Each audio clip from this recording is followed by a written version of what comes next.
this, I'm still going through puberty. Okay. Anyway, unleashing the power of social media. I believe what everybody here is to understand a little bit more about what social media is and how it may impact financial institutions, or just general knowledge about social media right now. It is probably one of the biggest buzzwords that's going on, regardless of what industry that you are currently working on, or whether or not you're 8 years old or 80 years old, you are probably aware of social media in some capacity. So hopefully I'll take you through my presentation and introduce you to just some of the concepts and some of my experience, and introduce you to possibly some case studies and how other financial institutions, financial agencies are currently using social media. Let's see if this works. Okay, big question. Why social media? Everybody out here is part of a business structure. If you're an individual and why you want to be on Facebook, that's an easy question. Why not? Just connect with your friends. But when you're a business, your questions are much more different than that, okay? You actually have stakeholder responsibilities. You have risks to assess. You have a lot of other questions. So why would you want to be on social media? All right. This morning, I jumped online because there's always something online. That's one of the great things about it. It's immediate. And I found this interesting thing from Marketing Charts, April 20th, just to show that it is this morning. Marketing Charts does data-driven exercises about what's going on in the social media sector. And it's what they did is they had printed this great little presentation, or this great little article about the fact of how do people find and make credit card choices. And what they showed was that people who make credit card choices, almost 2 to 1, are going online to do search, going to branded sites in order to get their information. And what is really unique about this, is it okay if I step away? Can people hear me, or do I need it? I need it? Okay. Thank you. Okay. So one of the things that is really unique about this is people who are going on, which is over 50% of them, going online in order to find information before they make credit card decisions, are doing it more so than reaching out to offline approaches, such as brochures, going into their banks, talking to friends and family, and so forth, which we consider to be the more traditional approaches to finding out information before making big decisions, such as car purchases, credit card information, or home mortgages and stuff. This was kind of interesting. Okay? Why else social media? Well, we live in Asia right now, and there's right now approximately 800,000 people, 800 million people online in Asia right now. Okay? In North America, we've got approximately 260,000, and in Europe, we've got about 425,000, which means that there are more people in Asia right now online than in all of North America and Europe combined. And an even more startling statistic is when you talk about penetration.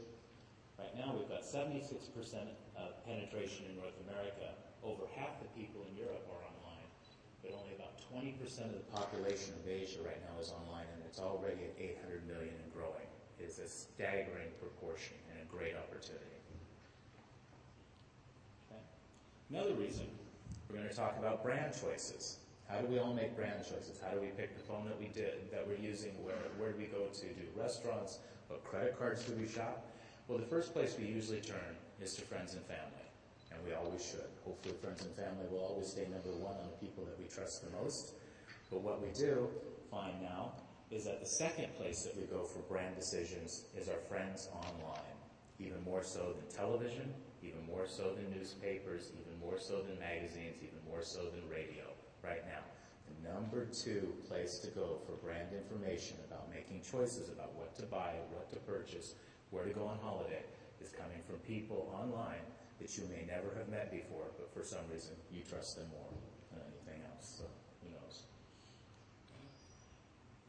The other reason for social media right now is partly around debunking this myth about age, that only kids are online. Well, nobody's going to dispute the fact that there are lots of kids online. There are lots, okay?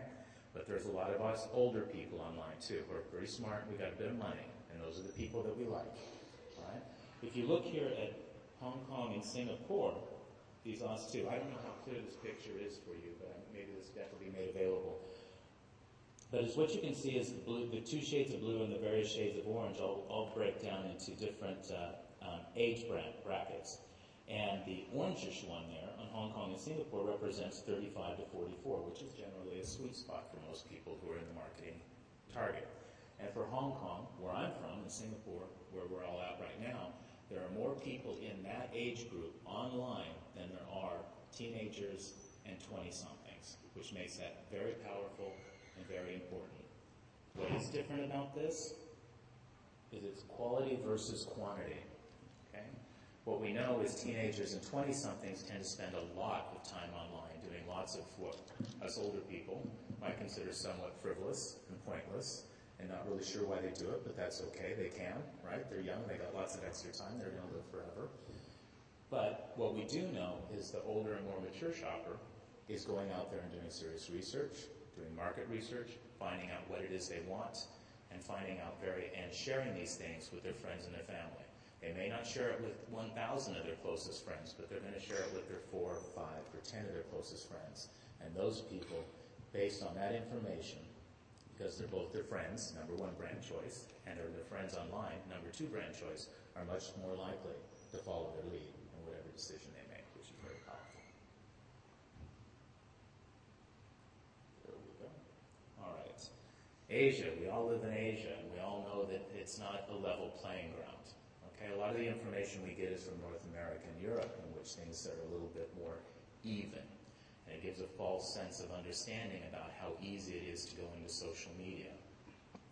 Routinely, I don't know, this was back when I first ventured into Asia, we used to say that there were 16 countries and 17 languages we needed to deal with, which right alone would scare most people in the United States from even starting most marketing exercises. I think it's even gotten more complicated than that. But what we do know is that as you go across Asia, you see applications that are very much appropriate for basically English-speaking Western. But as we start going into the local countries, whether or not it's Vietnam, China, Taiwan, or so forth, the applications may change. All right? Now, this should not be a barrier, and it should not even be frightening, because one of the things these are just technology solutions. Technology is just allowing the messages to happen. They're just different ways of making the message. And in social media and social network, it's all about enabling communication. And these are just applications that exist in different places that do very similar things. Recognizing that they exist is very important. Being frightened of the fact that there may be 2 or 3 that you have to use shouldn't be a limiting factor, because it really is all about the message. You are watching my time, right? Thank you. Okay.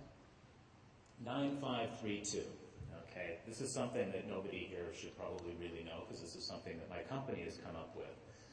After spending years and years and years of going through social media and listening to lots of conferences and presentations and lots of CMOs and so forth, it basically all boils down to everybody comes up with a very similar strategy. That is not to say that every business is the same, but the process that we go through is actually really quite simpler. Sometimes the number goes up by 1, sometimes it goes down by 1, often the names change, but it goes pretty much the same. 9 different channels.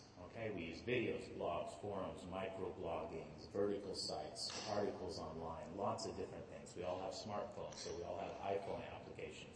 But basically, there's about 9 different channels in which people routinely and regularly use to communicate with each other in these social spaces and social media spaces. All right? Now, why is it important to recognize that there are so many? Well, the reason it's important to recognize so many is because, 1, different people like to take in information in different ways, and if you want to reach your wide customer base, you need to recognize this fact. Some people like watching TV, some people like reading the newspaper, and various other things. You wouldn't necessarily put all your marketing budget just in TV and exclude the newspaper. In social media, you do the same too. Making sure that your message goes across a broad range of channels, make sure that a lot of different people who like to take in information in different ways has an opportunity to take it in and receive your message. The 5 processes. The first one here, if you can see, is listen. I cannot put a strong enough emphasis on listening. When you're in social media, it's all about the